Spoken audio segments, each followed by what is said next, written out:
Good morning, everyone. Welcome to Central Valley Scores webinar, Making Your Website Work for You. My name is Bob Garcia, and I'm co-chapter chair of the organization. Before we get started this morning, I'd like to inform you that this webinar will be recorded.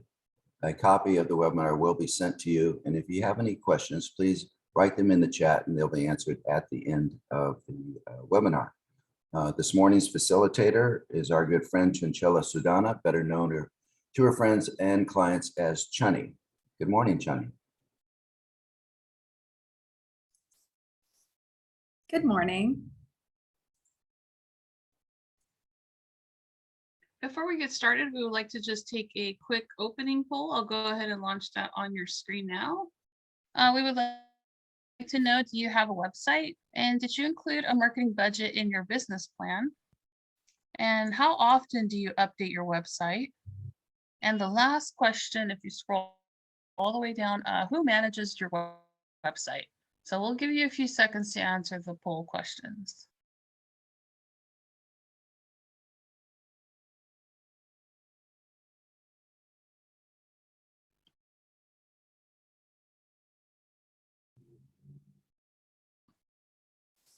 Okay, the results are coming in. Give it a couple, about 10 seconds more.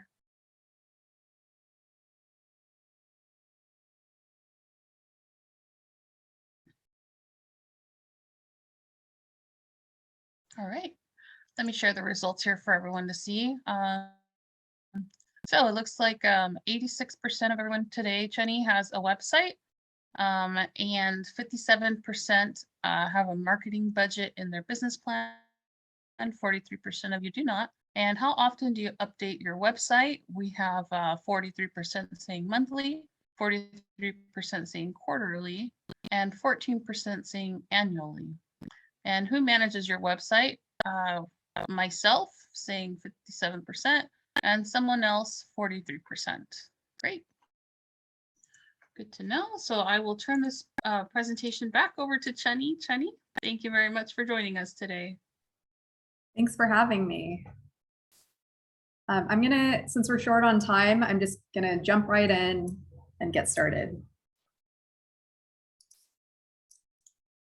So a little bit about me. I have 15 years of experience in digital advertising and also online strategy.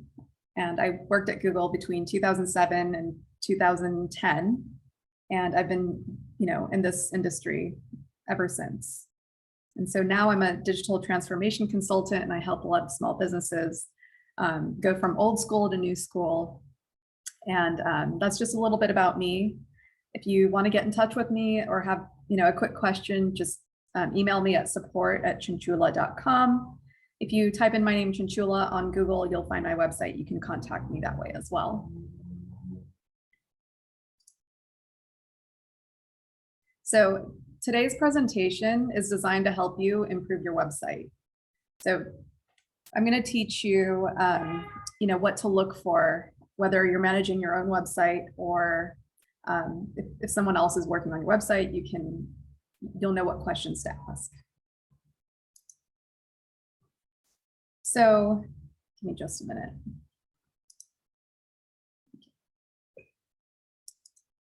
Okay, so the statistics say that since actually the start of 2020, 75% of US consumers have tried a new shopping behavior because things have changed drastically since the pandemic.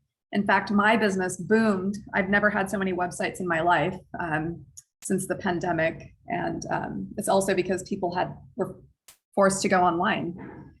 They couldn't, go out because of all the mandates. And today's consumers are motivated by ease, convenience more than ever, and trust. You can grab their attention with a really strong web presence. So you want one that's easy to navigate, that's convenient and trustworthy. So I'd like to start by reviewing web design. So when people hear web design, they often think of graphic design, what the website looks and feels like, but that's not the entire truth. So it's more than just the way it looks.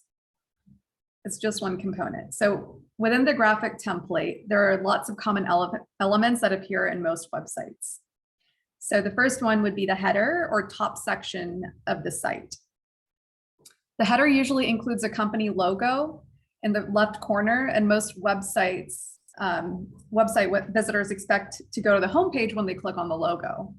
At the footer or the bottom section of the website, so when people scroll all the way to the bottom, it usually includes important links, contact information, copyright information. If you have any, I know that terms and conditions and cookie policy is going to be mandatory from 2023. Oops, my slide automatically went to the next slide. Sorry about that. So that's going to be mandatory from 2023. So make sure you have your cookies policies, your terms and conditions, a return policy, and all that good stuff. And make sure that you have those links at the bottom of your footer. And the navigation is usually horizontally across the top of the site or vertically on the left side of the site. So I'm going to go into a little more detail. So this is our agenda for today. A great website is goal-oriented, search-friendly, convenient, organized, and trustworthy. I'm going to take questions at the end of each agenda item so that you won't forget your questions. We don't have to wait all the way till the end. So sorry, I live in downtown LA, so there might be ambulances whizzing by, so I'll put myself on mute if that happens. Okay, moving on. So a great website has specific goals, both long-term and short terms. So if you don't have long-term goals, that could be an issue. So let's go into a little more depth. First, you want to start by asking yourself why you want a website. Most people don't ask themselves why they want a website. They're like, everyone tells me to have a website, so I should have a website. But you need to think a little bit deeper. Why do you want a website? Usually the answer is to make sales, but there could be other reasons like building your brand. It could help you generate leads by hooking a potential customer's attention and prompting them to contact you. You could also re-engage your existing customers because your existing customers are also your best customers because they will probably spread the word about you. So you want to remind your customers why they bought from you in the first place and offer related products, so that you can upsell, or letting them know that you have a new product or that you've expanded your product line or services. Another goal that people don't think about is attracting employees. Oh, sorry, my website, the slides are on a timer. So that's, yeah. So you can also attract, so if you're having trouble hiring, your website's a really good way to attract new talent.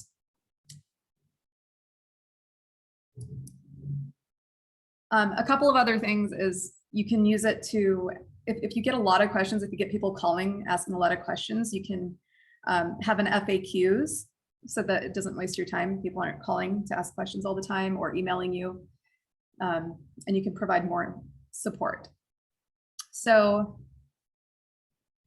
to develop useful goals, put yourself in the shoes of your audience or your customer. Who is your website for? Most of us think about what we want our customers or our visitors to see, but we don't really think about what they're thinking. So put yourself in their shoes. How do they act? How do they think? And how do they live? It's relatively easy to define an audience with demographic data like gender, age, employment status. But don't just stop there. Ask yourself what makes your audience unique. Your goal is to develop a more complete picture of your audience. So I'm going to start with SMART goals. Is the goal, so S is specifics. Is the goal specific and detailed? M, how will you measure it? How will you measure your goals? A, is this goal realistic and attainable? R, is the goal relevant to your business? Right? You don't want to take somebody else's goal and apply it to your business. Is it relevant to you? Will this goal help you reach your business goals? And T, time bound. Set a time frame for achieving your goals. We'll send you a copy of these slides at the end if you wish.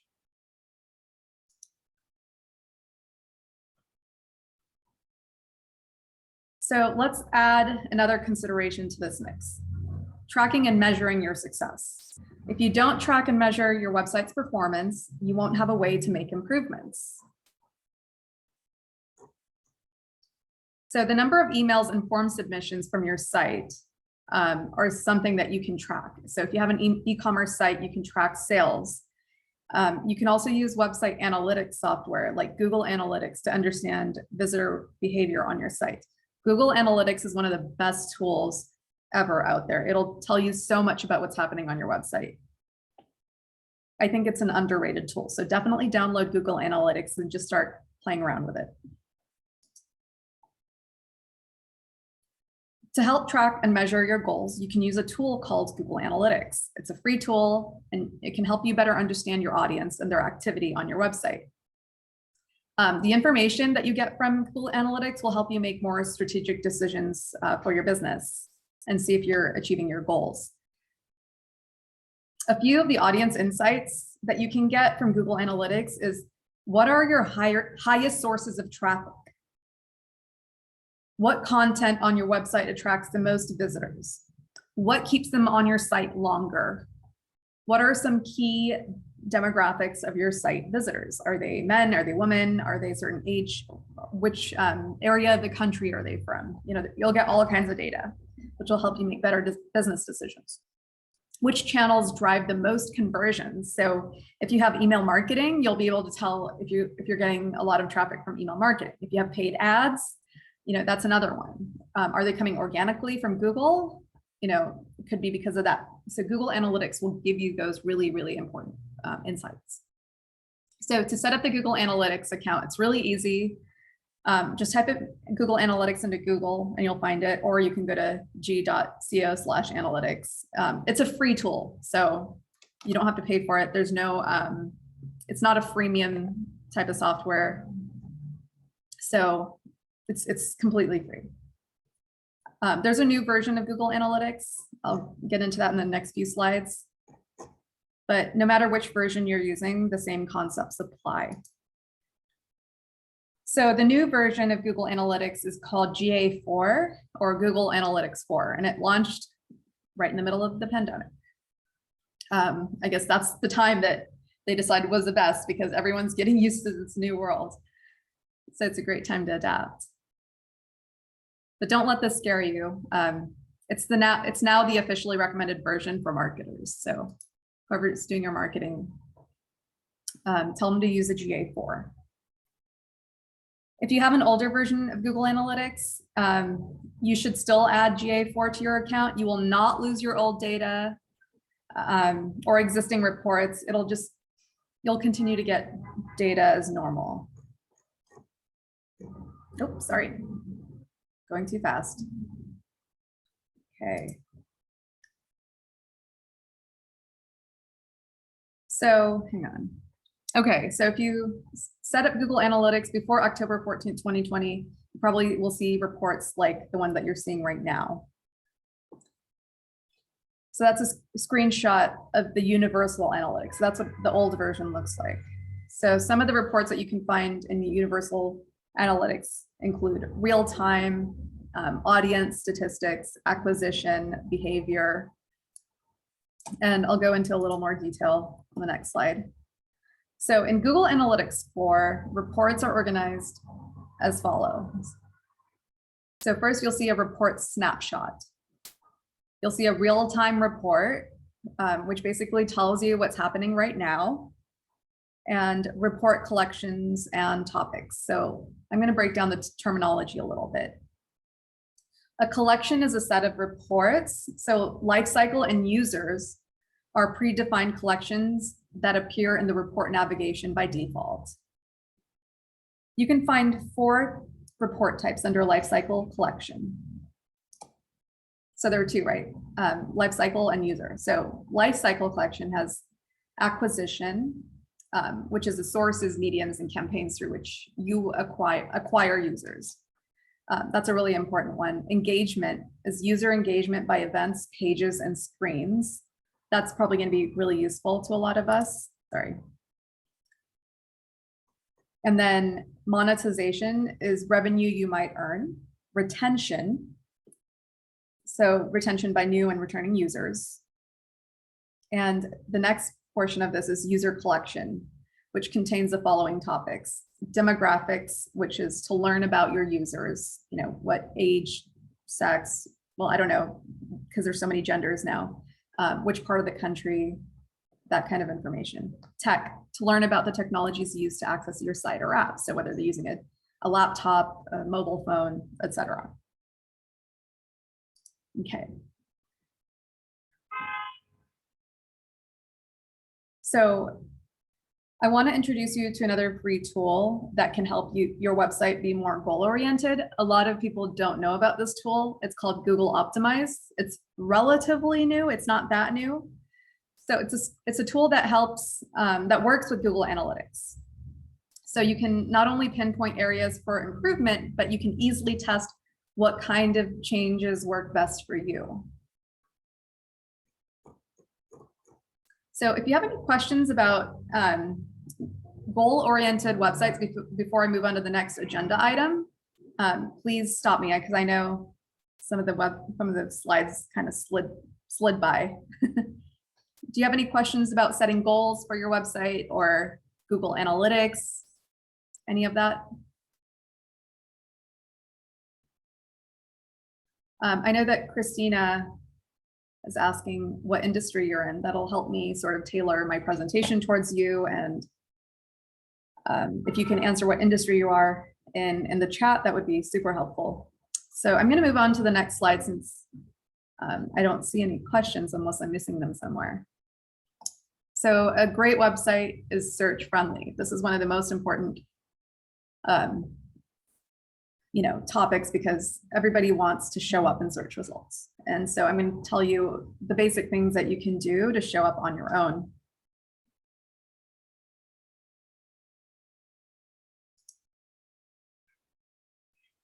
So it's clearly important that your business can be found online when people search. It's also useful to understand how people search and what they search for. So between 2020 and 2021, Google search data shows that 100% increase for searches that include the words now, near me. And that was because there's so many places that closed or changed their, just changed during the pandemic. And so people wanted to see the most relevant and most useful information by Googling it.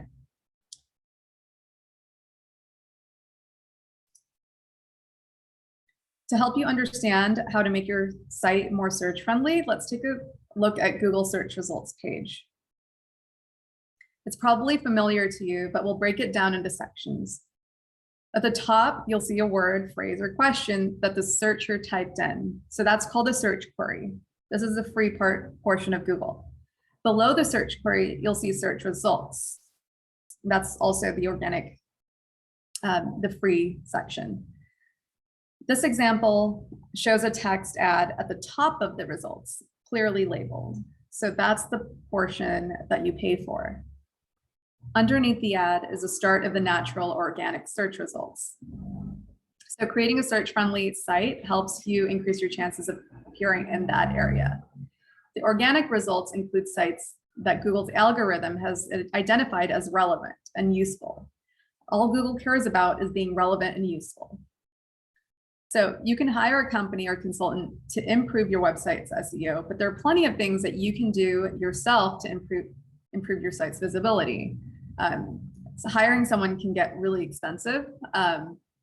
Someone that's really good is not going to be cheap, but you can certainly do things on your own. A website's load time is really important, especially for mobile devices. So next, improve SEO by publishing original content that's useful, clear, and accurate. Include keywords that consumers would search for to find your site, and make sure that your web pages actually include these words. There are different tools out there that'll tell you what popular search terms are. And you can email me, or you can ask me a question. I'll tell you what some of those are later. So SEO friendly sites also include links either to other relevant places within your website. Oh, sorry. These are called backlinks. So if you have the opportunity to show up on another website that has that's a reputable site, definitely try to get a link there.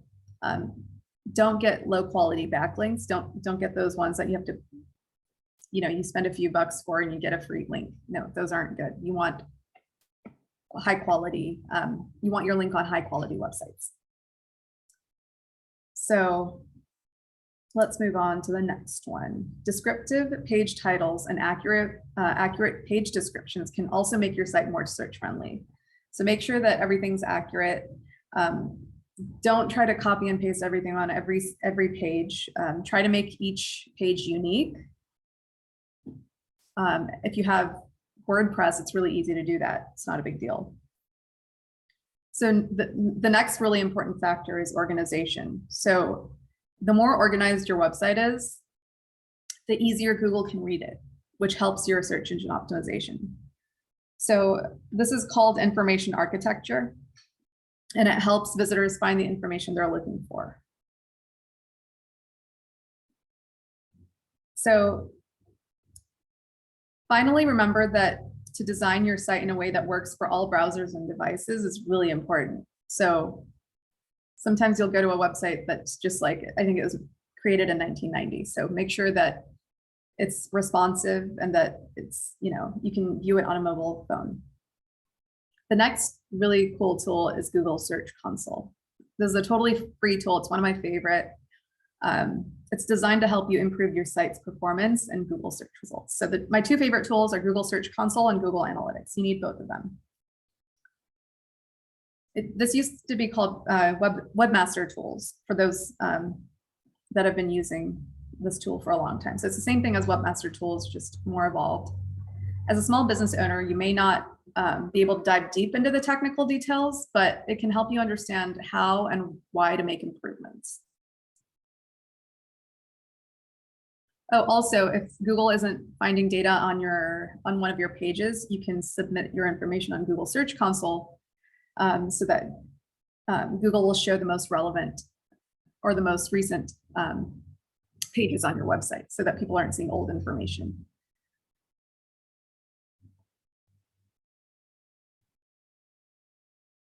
It'll help fix indexing problems. And it'll help Google crawl your website. It'll show Google search traffic data. It'll help you sign up for alerts if Google encounters issues on your site. So you'll get emails if if a video isn't working or there's something that's broken, it'll alert you. And so you can either fix it yourself or you can send it to your web designer or whoever's handling your website.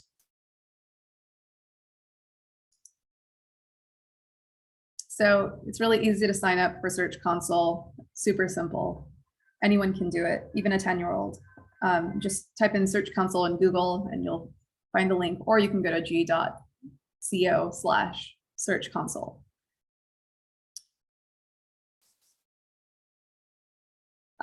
So before I move on to the next section, when you're signing up for Search Console, you'll have to prove that you own the website. So you can't, a random person can't just go and claim that your website is theirs. So I think you have to go back into your DNS settings, or there are different ways that you can prove that the website is yours. So it'll take you through those steps. It's fairly simple.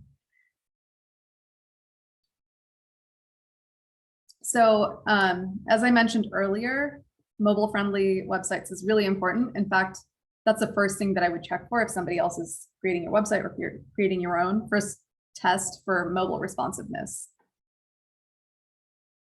And another tip is you can open your site in a Chrome browser. You can right-click on the web page and click Inspect, and this will take you into Chrome Developer Tools. And you can see if your website is responsive that way. So we've talked about goals and organization. The next thing you need to consider is how visitors experience your site, no matter what device they use, whether it's mobile, iPad, tablet, desktop, laptop, whatever. You really want to create a website that offers ease and convenience for customers. Anybody have any questions? There's some questions in the Q&A, Jenny. So Oh, I guess somebody's asking, I was looking at the chat the whole time. how, I'm sorry. oh, how important is SEO and SEM? Okay, so SEO is search engine optimization, and SEM is search engine marketing. So SEO is organic and it's free. Search engine marketing is the ads portion, but it could also include the SEO portion. So SEM is SEO plus ads. SEO does not include SEM. I don't know if I answered the question. They're both important. In fact, if you are showing up organically and your ad is showing up, you're showing up twice, which is really good for you, which basically builds trust. So the more people see your brand, the better it is for your business. A question about organic. Is organic search results more important than paid? That's a really good question, actually. If it's okay, so this is my advice. If it's really hard for you to show up in organic search results because it's highly competitive, right? The more competitive something is, the harder it is to come up on page one. And sometimes people spend like $10, $20, $30,000 a month just to come up on the first page. Like they just put in a lot of effort. And a lot of small businesses can't afford $10, $20, $30,000 per month, right? And so that's a really good time for you to invest in Google Ads, because those are usually the cost per click might be better. You might be paying a few dollars per click. So if you can do both, great. But if SEO is really hard to attain, definitely invest in ads. Did I answer the question? Okay, thank you, Jenny. There's a few other questions, but if you want, we can take them at the next section. No, actually, I can finish them because I'm breezing through this website. Perfect. Okay. Do you believe that those that claim that they can guarantee a certain listing stay in the top 10? Do you believe that those that claim they can guarantee a certain list? So are you talking about like SEO experts that guarantee? Yes. Okay. I don't like guarantees when it comes to SEO. I don't trust anybody that guarantees anything, because things are constantly changing online. Your competition might tomorrow suddenly decide to invest heavily in their SEO, and it'll be really hard for you to come up in second. And keep this in mind, it's a lot easier to go from page 100 to page 10, right? And hardly anybody goes to page 10. You might as well just be at page 100. But to go from page 10 to page 1 is a lot harder. In fact, it's even easier for 100 to page 10, and then 10, that is really easy. And then 10 to page 5 is moderately easy once you get to page 10. But going from 5 to 1 is seriously an uphill battle. So most people that invest in SEO really struggle just to get from page 5 to page 1 because there's so much competition. There are some industries where there isn't much competition and you're really lucky. If that's the case, then you won't have to spend too much. But yeah, so how much budget should be budgeted for SEM? That depends on your industry. So Google will usually give you budget recommendations. I would go by their budget recommendations. And if it's too high, then you could maybe meet them halfway.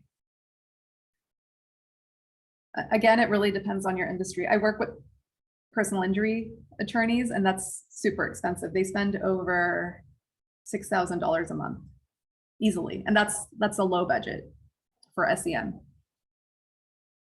What are good mobile upload times? What is too long? Oh, that's a good one.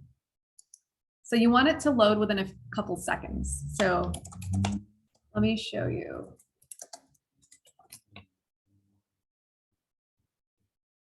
So make sure it's under 30 seconds. That's the most recent data. And if you go to think.google.com, it'll tell you what's, whether it's taking too long to load your website or not. Actually, I'm going to get into that in this presentation, so hold tight.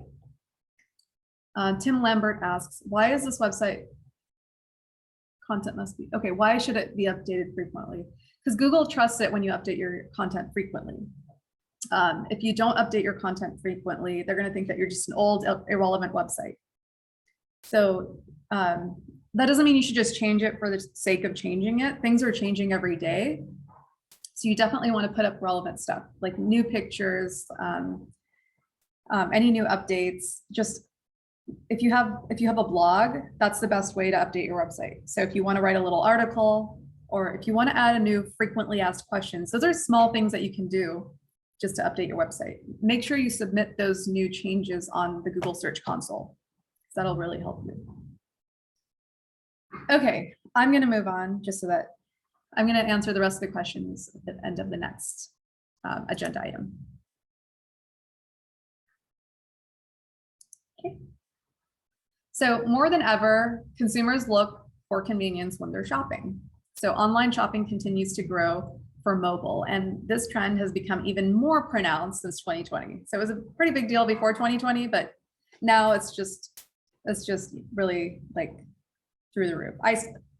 I've been shopping more on my mobile phone. It's probably less convenient, but I think there are more and more websites that are optimized for it now. So since the pandemic's onset, more than a quarter of online shoppers are using their mobile devices. And that's high as 44% for groceries. So if you have a grocery store, that's something to keep in mind.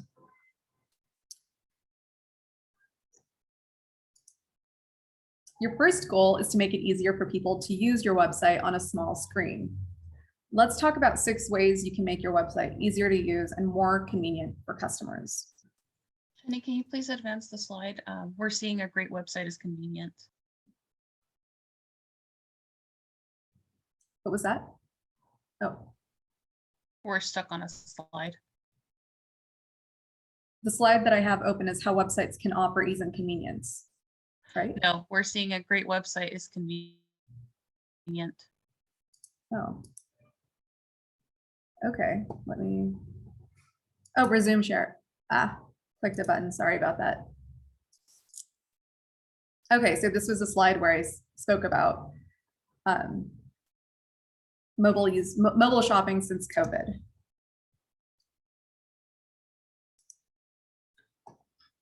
So again, I think I mentioned this earlier, but responsive design basically means that your website layout responds to the device being used. So you want a fluid design that adapts to screen size. The goal is to make it just as easy to use a website on a phone as on a desktop computer.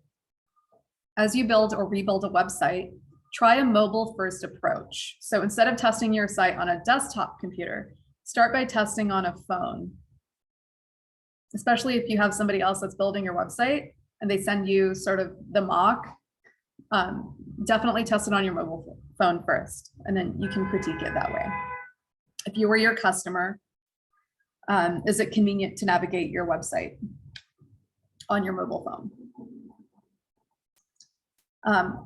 A really important part of responsive design is adding a call to action, also called a CTA. So make sure that you have that on every device, and that it's easy for people to find that CTA or call to action. Usually it's like buy now or call now, or just driving people to an action. So second, make it easy to buy stuff on your site. So I'm sure plenty of you have visited a website trying to buy something, but got stumped during the checkout and bailed because it was just too difficult, or something got stuck, or it was too slow.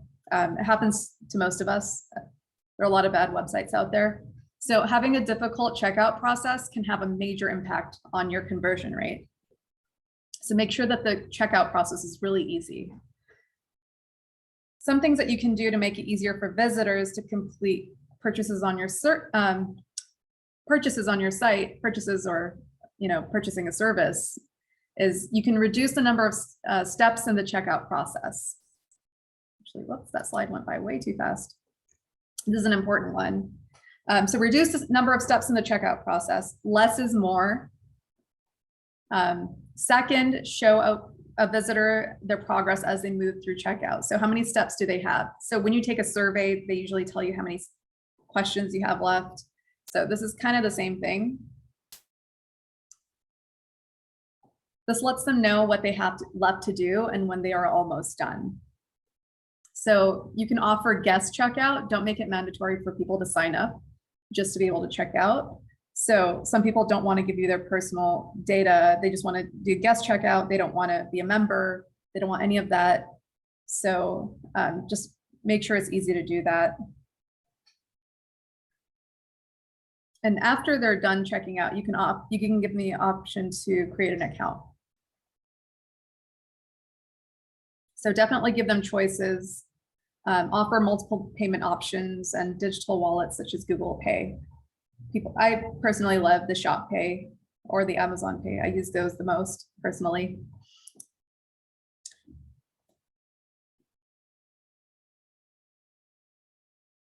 Make it easy for customers to find and buy other things they need, even if they don't know that they need it yet. So if implemented well, related product recommendations will encourage customers to add more products to their shopping carts. I'm sure you've seen this on Amazon where you're shopping for something and they have like recommended products underneath it. I don't know how many of you have actually bought stuff. I definitely have, or made me think of buying another product to supplement whatever I'm purchasing at the moment. So it's kind of the same idea. Definitely give recommendations.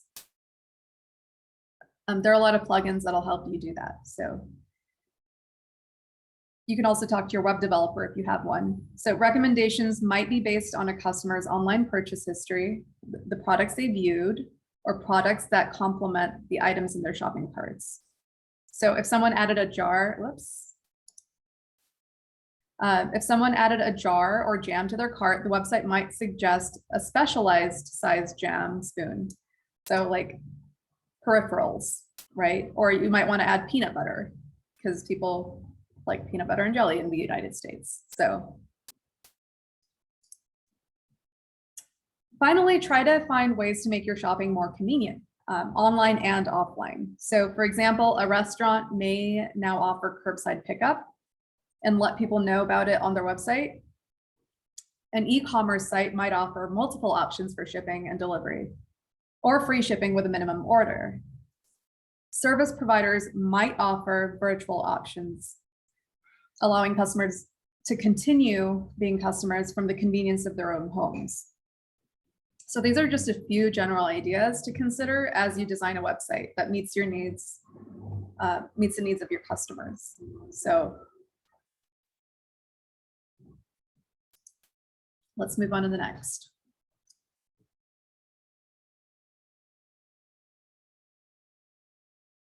Your website speed. I think we had a question earlier about how many seconds it should take to load on a mobile phone. So I'm going to cover that in a little more detail here. So whoever asked that question, listen up.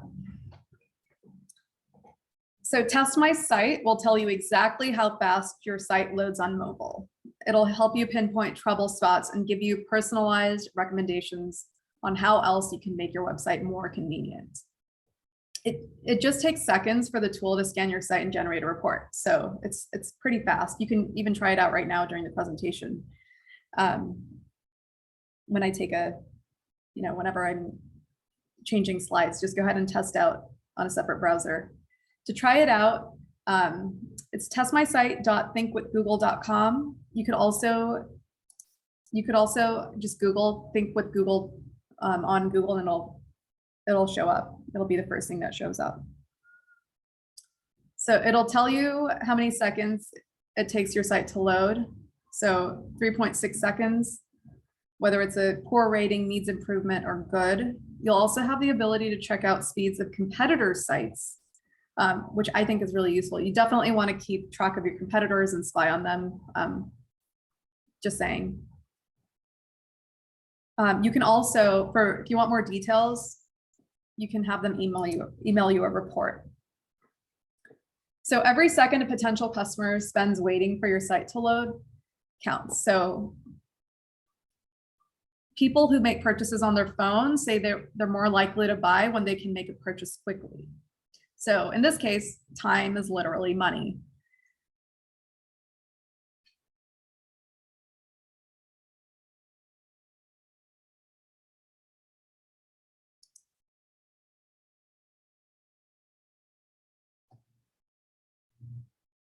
So speed isn't the only factor that can affect a user's experience. Also personalization. So Test My Site not only tells you the speed of your website on mobile, it'll also give you tips on how to run experiments to see what content is engaging customers the most and how to create tailored experience for different customers. And also how to launch your mobile site when a customer is offline and more.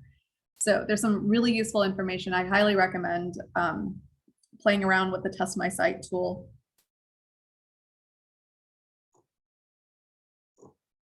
Oops, sorry.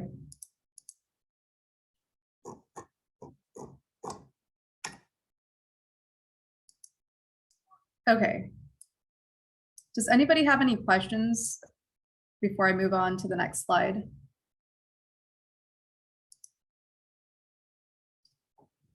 How often should a website, did I already, Christina, did I already answer this question on how often a website should be, updated? No. Okay. I thought I did. Okay. As often as you need to, but at the same time, remember to update it with, blog posts or FAQs or update pictures. Just make little tweaks whenever you can. Don't just let it sit there and collect dust. The next question, what are the budget recommendations? Where are the budget recommendations located? I have not been able to locate them for QSR.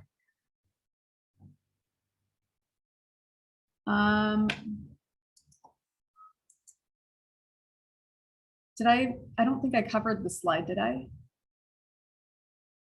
And are they talking about like quick service when they say QSR? I need a little more information. Because QSR means quick service restaurant. Okay. Okay, quick service restaurant. Okay. Budget recommendations for QSRs. Usually, I mean, if you're advertising, Google should give you those recommendations. So why don't you email me on support@chinchilla.com.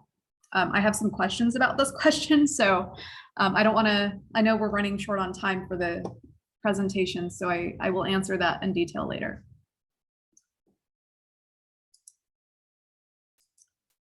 Okay, so a great website is organized. I'm going to go into a little more detail because this has a lot to do with SEO. Even if you don't have a lot of web pages right now, your website will probably grow over time. So earlier I touched on information architecture, or IA. It sounds really technical, but you don't need to be a web designer or programmer to create one. So simply put, it's just a plan to organize information on your site. It's just a fancy word. There are several pages and sections found on most sites, including the home page, the About Us page, or the Contact Us page. There are probably many others like services and the different products that you offer, or FAQs. So there is no one right way to organize a site, but you may find it useful to review the business goals you wrote down earlier in this workshop. So keep these goals in mind as you create your plan.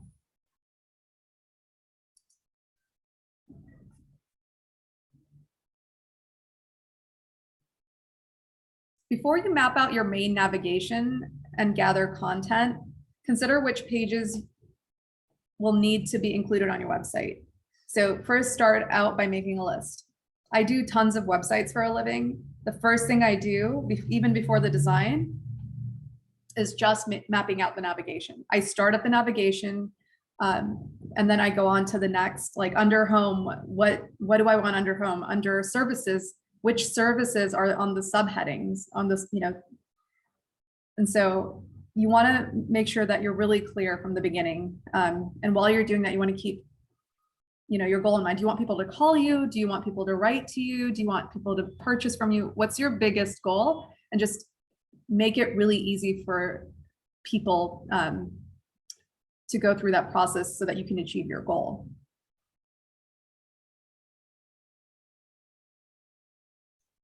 As your site is growing and you have your base content, you will be thinking about adding additional content. So all those question marks is, what are you going to add there? Another favorite tool of mine is Google Trends, and it's a free tool that you can use to understand the relative popularity of keywords over time.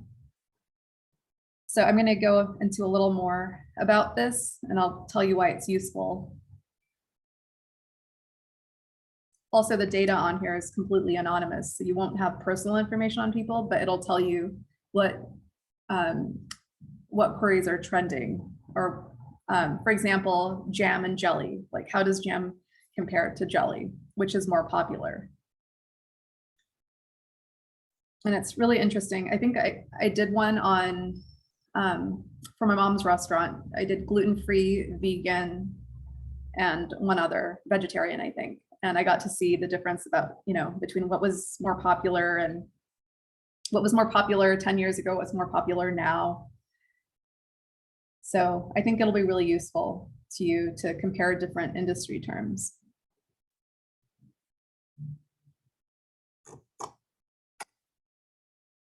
So this information may or may not give you ideas for new content, but according to this screenshot, it may suggest that using the word jelly will be more useful.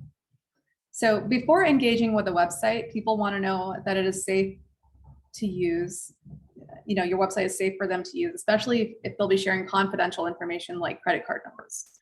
And so this is something that I'm preaching every single day. Make sure you have an SSL certificate. I see so many websites that don't have an SSL certificate, and I'm going to show you what that looks like. So the next time you're online paying a bill or placing an order, take a look at the web address at the top of the page. You'll likely notice a padlock symbol that looks like this. You might also notice that the address begins with HTTPS instead of HTTP. So that S stands for that security socket layer. Both those things indicate that you're on a secure website. So how do you provide the security for your website visitors? First, you need an SSL certificate. Briefly, the security socket layer technology encrypts data so that it can't be stolen by hackers. I just repaired 2 websites that these are not websites that I've done. This is a client that I do other things for. They decided to go with someone else for their website, and they did not have an SSL certificate, which is unacceptable. Their sites got hacked, and we had to repair them, and it's really hard to repair hacked websites. It's not impossible, but it's very difficult.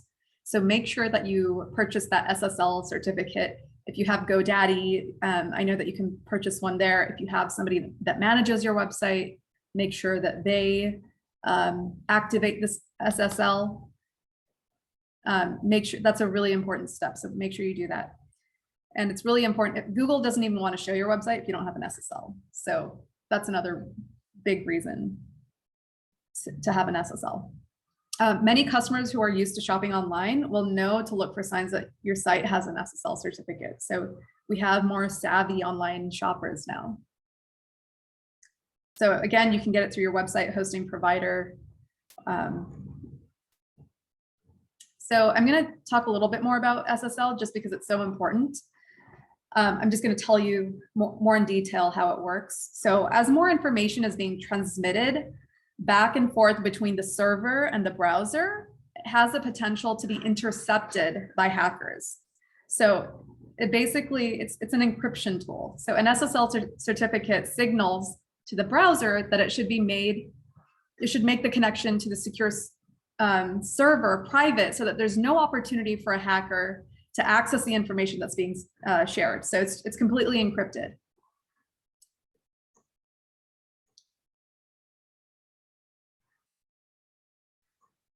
Next, I'm going to talk a little bit more about secure payments, Google Pay, and that kind of stuff.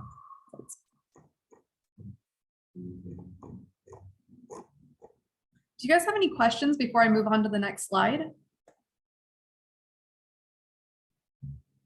Okay, done. Jenny, there's one question. Oh, there is. If I don't do sales, do I need SSL on my website? Yes, that's a great question. Yes, absolutely yes. Any kind of websites, whether you sell something, whether you don't sell something, even if it's a simple one pager. Also, especially if you have a form where people can fill out their information to contact you. So almost every website should have a way for people to get in touch with you through a form or something to that effect. Do I make sense?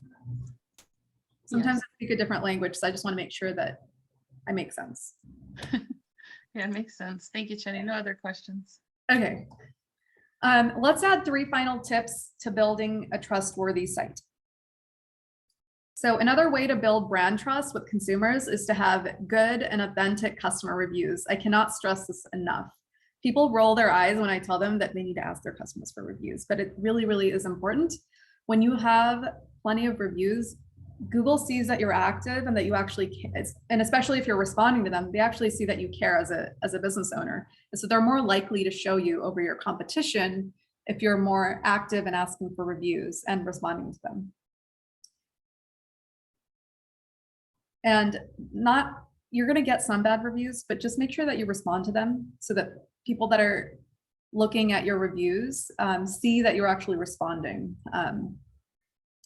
Bad reviews, I mean, you don't want to have a high number of bad reviews, but if you have a few, and you care about your customers and you're listening to their feedback and you're responding to them, people like that because no business is perfect. So you want to encourage satisfied customers to spread the word online, including on your business profile on Google. So right now it's called Google My Business, but that name is changing to Google Maps. But there's usually a link that you can send to your customers to write the review, or if you have like regular customers, I would definitely encourage them. You probably don't want to ask someone who's brand new, but somebody that's a frequent customer would be a really good person to ask for reviews. So we're getting closer to the end of this presentation. So let me know if you have any other questions about any of this stuff. And if you don't, or after I answer these questions, I can go into other resources that'll help you with your website.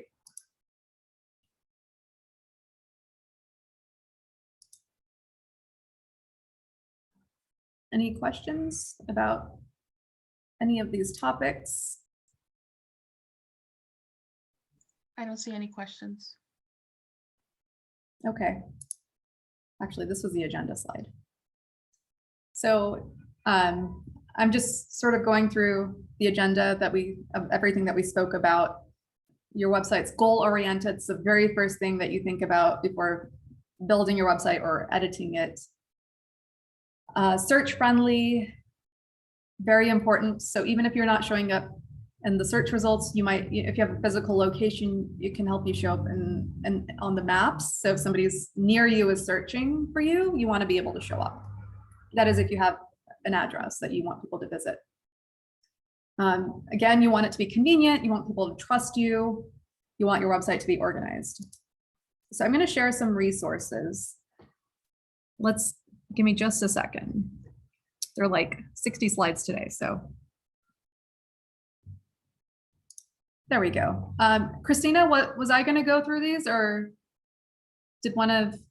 Yes, please, Jenny. We'll take it over at SCORE resources. You'll take over it? Okay. Do you want me to play the slides? Yeah, you can do these steps, and then just we'll take over on SCORE. Awesome. Okay. So the first thing I would recommend you doing is signing up for Google Analytics and Google Optimize. And I know it sounds intimidating, but seriously, just sign up and play around with it. Technology is meant to be user-friendly, so just tinker around with it. Also, any questions that you have, Google's really good at answering common questions. So go to Google and be like, how do I do this? And you should be able to find the answer that you're looking for. So next, sign up for the Google Search Console. This one's like super easy to read interface. It's really not complicated. Again, even though it's not complicated, it might be new to you. So definitely Google any questions that you have. But this is going to provide you with some really useful business data. And then the other one was a test my site tool. Whoops. Sorry, my slides have a timer so that I don't speak forever. I have a tendency to go on and on. So definitely test your site for mobile, and then play around with Google Trends. It's really cool. And then if you have e-commerce, definitely look into Google Play.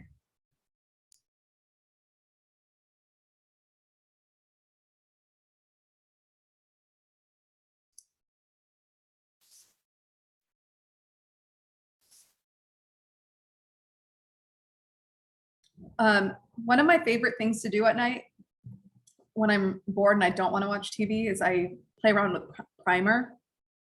It's an app and it gives you mini business lessons, and it's by Google, so it's super up to date and super relevant.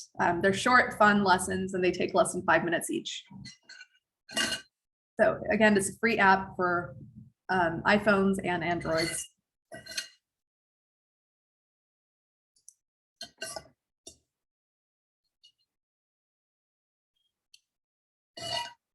You can also grow your digital skills no matter where you're located on Grow with Google On Air. So On Air offers free online workshops so you can learn digital skills about a wide range of topics. Even if you're not going to be handling a lot of stuff on your own, it helps you to know as a business owner so that when you have a marketer or someone managing all this stuff, you know what to look for and to see if they're doing a good job, or if you just want to, remind them of certain things that are really important. So definitely try to educate yourself as much as you can as a business owner. This is where the world is going with business. So I think that those were all the resources, Christina. Great, thank you, Jenny. Let's turn it over to Jaspreet on the next slide, please.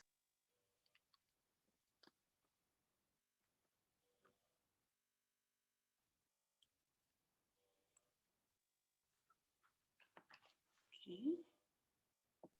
Next slide, please, Jenny. Yes, next one, I think slide 55.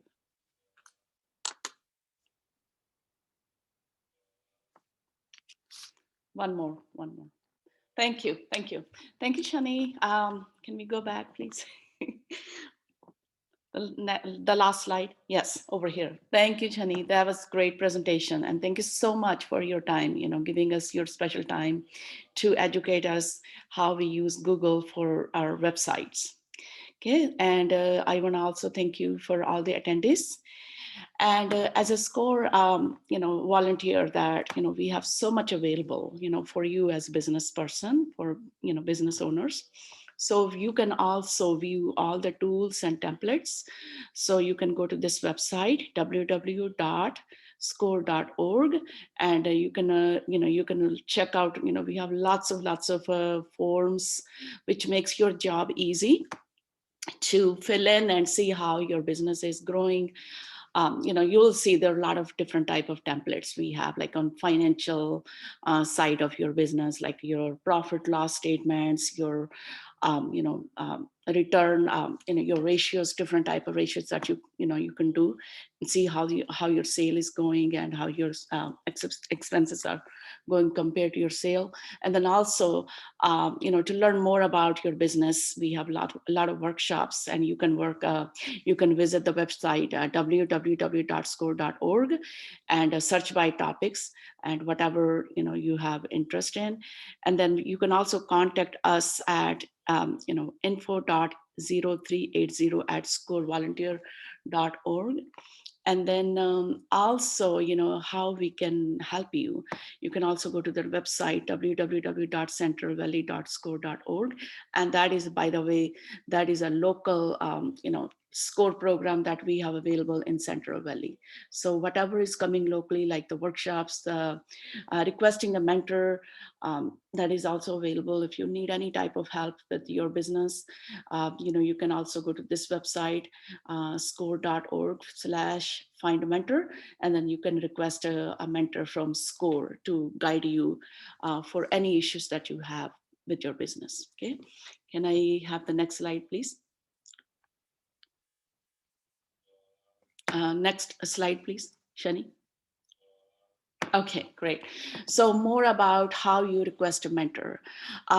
First of all, with SCORE, we have a lot of mentors, especially, whatever your business is, and, there is a different type of needs, different type of, skills that you need to understand, or different type of areas of your business.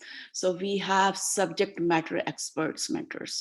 So if you need help in financial projection, you can request somebody with that, maybe accountant or CPA, having experience, so they can give you a lot of information on that side. If you need business planning, you can of course request somebody who has lots of business experience.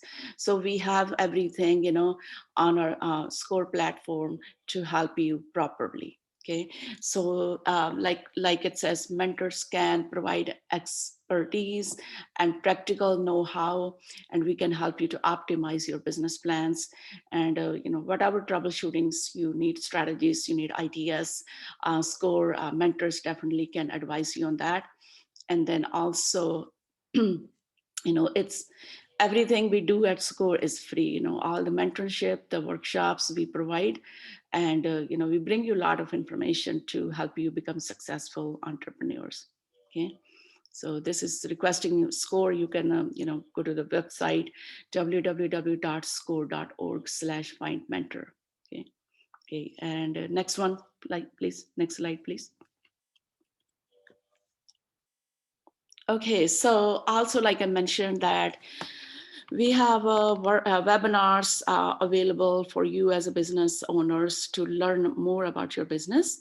So we have a webinar coming up next month in June. June 8th, we have webinar on email marketing. If you want to learn a different ways, social media, how do you use email marketing to promote your business? I think that's a great webinar for you. June 16th, we have, if you're veterans and you're looking to buy a franchise business, and June 16th, that is something for you that you can attend, and you can learn the opportunities out there as a franchise, business owner. And June 21st, we have how smart business can leverage credit cards. Is a good idea to use credit cards for your business? What about paying interest rates? How much, and what things you need to look for, the terms and conditions. So, of course, the more we learn, the better we become. So that is a webinar that you can attend if you're planning to use your credit cards for your business, financing or funding, or, whatever you need to do. And then June 24th, that's a great webinar. It's going to be conducted by Shani Sudana Chanchula, and she did this presentation today, and I learned so much. So don't forget to come back for this webinar. How do you reach your customers, online with Google? And that's, please, if you're trying to grow your business, we need to learn more about social media, especially learning about Google, because everything gets transferred from Google to our websites, whatever, our business is. So we want to learn more about Google. And also, if you want to learn more about what is available with SCORE, like different webinars, resources, on-demand workshops, coming up workshops, you can also visit www.centralvalley.score.org, and then you will see a lot more, workshops that are coming up, or recorded workshops, of course, also that you can also go back and learn. Okay, and I think that, can we have the next slide, please, Shani?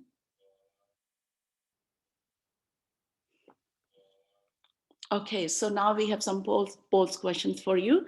So for today's webinar, we would like to know, we would like to know what you learned from, today's webinars. And this really help us to make the presentation next time for, improvements. And we would like to know, the first question is, did today's webinar meet your expectations? So please answer that, yes or no. And then the question number 2 is, would you like to request a website mentor? And question number 3 is, are you going to attend the next Google webinar, Reach Customers Online with Google on June 24th? So please take a few, 1 minute or 2 minutes and, answer these questions. And let's come back, with the answers, okay?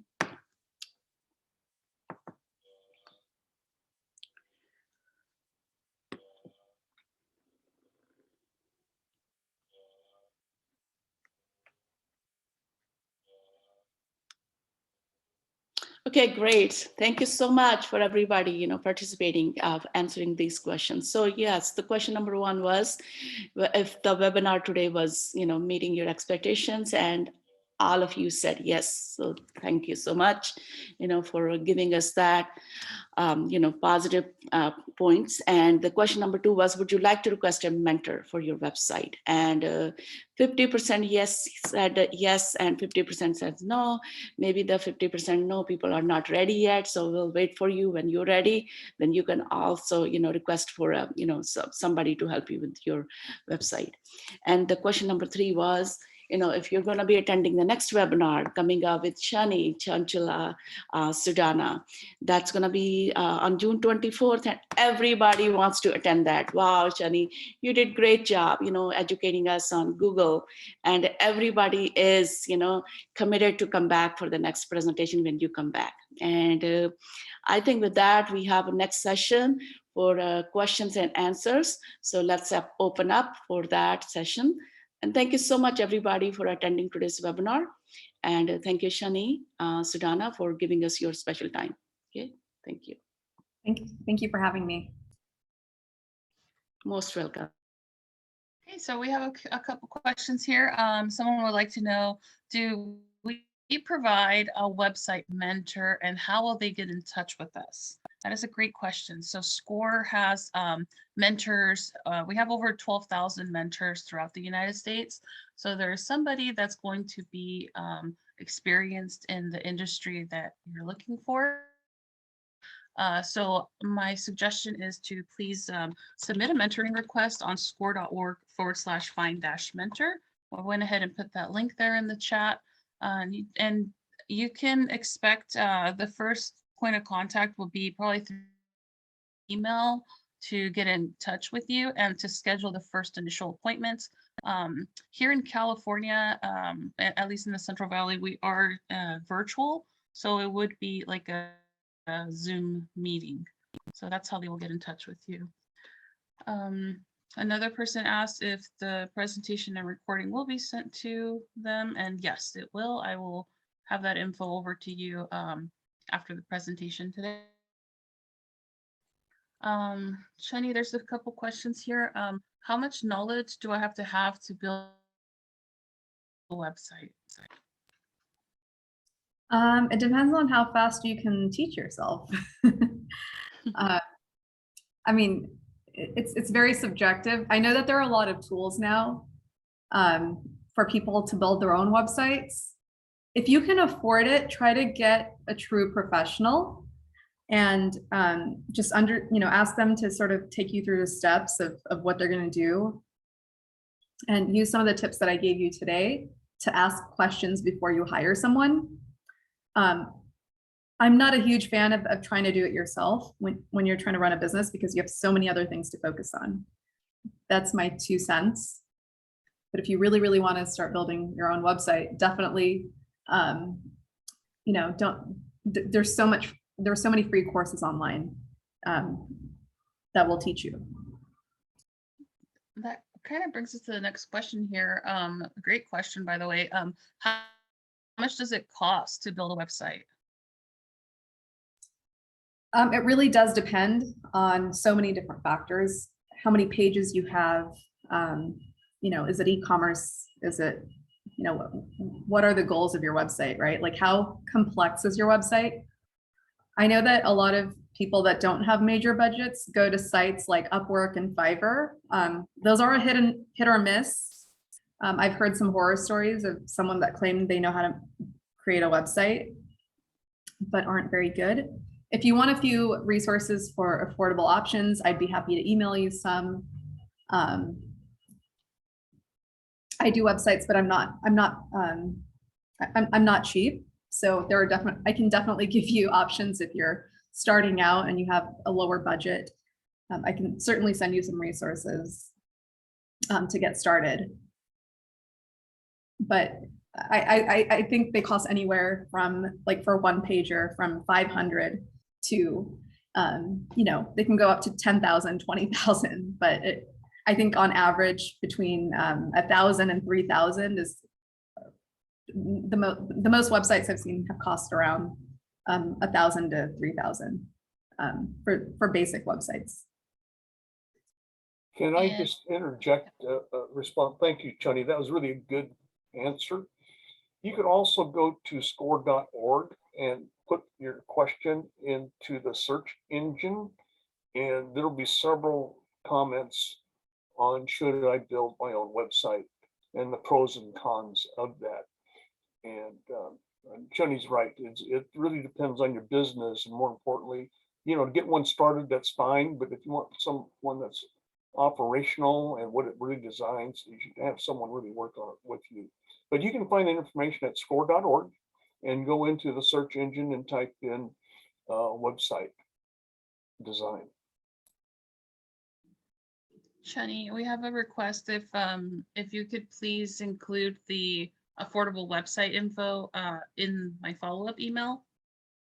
So if maybe you can get that info over to me or put the sites here in the chat, that way everyone can have that. Okay, I might need some time to collect that information because I don't know if the people that I know increased their rates recently because the cost of everything has gone up. So let me reach out to them and to see if they're still. I'll provide those to you as soon as I can.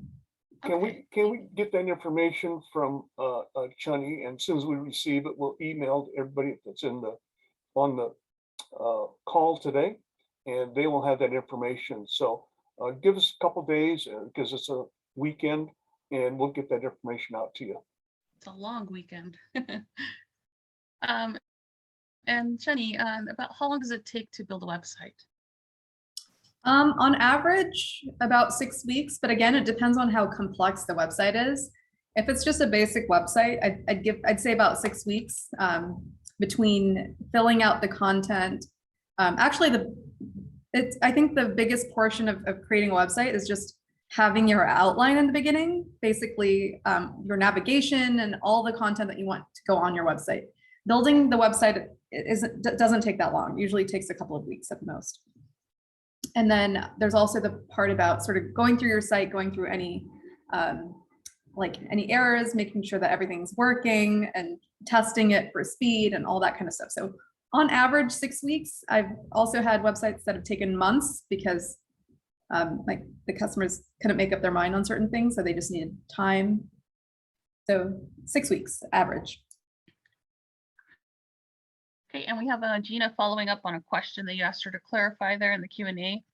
She says an example is if there's online ordering that is not part of your website through your Google directory that takes customers to delivery vendors. She's also following up. Also, if you are a QSR, how many clicks to purchase is ideal? I don't have the question off the top of my head, to be honest. I don't have any QSR customers at the moment, but I can certainly find out. But my general advice is to have as few clicks as possible, but also as many as you need in order to get the information that you need for the customer to provide them a good experience. So I wouldn't really focus too much on the number of clicks, I'd really focus more on the user experience. And as few clicks as possible without and making sure that you get enough information from those clicks. And so I think the third-party delivery vendors, having them on your website, I think it's fine. I'm not really sure exactly what she's getting at, but if you have an example of a site that has something like that, go ahead and share it with me. I go to so many restaurant websites where they have a third party that takes orders for online orders or delivery, and I think that's perfectly fine, especially in today's world. Online deliveries have increased tremendously since COVID.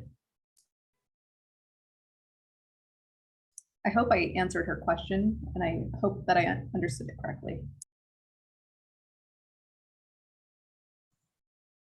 Okay, no other questions, Jenny?